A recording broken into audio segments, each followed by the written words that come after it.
Assalamualaikum warahmatullahi wabarakatuh. Apa kabar semuanya? Semoga semuanya dalam keadaan sehat walafiat. Nah, hari ini kita akan belajar terkait dengan sistem hukum di Indonesia. Nah, sebelumnya ada baiknya untuk lebih dulu mengetahui tentang kompetensi dasarnya atau KADI-nya. Nah, untuk KADI-nya yaitu mendeskripsikan sistem hukum dan peradilan di Indonesia sesuai dengan Undang-Undang Dasar Negara Republik Indonesia tahun 1945. Nah, untuk indikator pencapaian kompetensinya atau IPK-nya yaitu menjelaskan pengertian hukum, kemudian menguraikan penggolongan hukum. Nah, selanjutnya untuk tujuan pembelajarannya melalui pendekatan saintifik dengan model PBL atau Problem Based Learning, peserta didik dapat bersyukur, menunjukkan sikap disiplin, menjelaskan, menguraikan, membuat laporan, dan menyajikan hasil sistem hukum di Indonesia sesuai dengan Undang-Undang Dasar Negara Republik Indonesia tahun 1945 dengan penuh tanggung jawab dan disiplin. Nah, selanjutnya sebelum kita belajar ada baiknya semuanya mengetahui peta konsep yang akan kita pelajari. Yang pertama itu kan sistem hukum di Indonesia, selanjutnya pengertian hukum dan penggolongan hukum.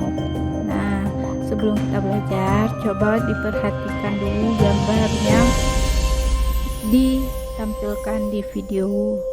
Nah, kemudian pengertian hukum. Nah, di sini saya akan menjelaskan pengertian hukum. Nah, menurut Immanuel Kant, hukum adalah keseluruhan syarat berkehendak bebas dari orang untuk dapat menyesuaikan diri dengan kehendak bebas dari orang lain dengan mengikuti peraturan tentang kemerdekaan. Nah, selanjutnya pengertian hukum menurut Van Apeldoorn, hukum adalah suatu gejala sosial, tidak ada masyarakat yang tidak mengenal hukum. Maka hukum menjadi suatu aspek dari kebudayaan seperti agama, kesusilaan, adat istiadat, dan kebiasaan. Nah, selanjutnya pengertian hukum menurut G. Siti Simorangkir dan Warjono Sastroporanoto. Hukum adalah peraturan yang bersifat memaksa yang menentukan tingkah laku manusia dalam lingkungan masyarakat yang dibuat oleh badan resmi berwajib. Pelanggaran mana terhadap peraturan ini berakibat diambil yaitu tindakan dengan hukuman. Nah, selanjutnya penggolongan hukum. Nah, penggolongan hukum semuanya itu ada 8. Nah, untuk yang pertama yaitu hukum berdasarkan sumbernya.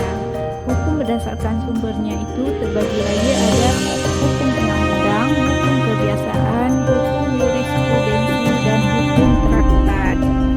Selanjutnya hukum berdasarkan tempat berlakunya, hukum internasional, hukum nasional, hukum asing, dan hukum gereja. Selanjutnya hukum berdasarkan bentuknya, hukum tertulis dan hukum tidak tertulis. Nah, kemudian di nomor 4 ada hukum berdasarkan waktu berlakunya. Nah, itu terbagi 2, ada ius constitutum dan ius constituendum.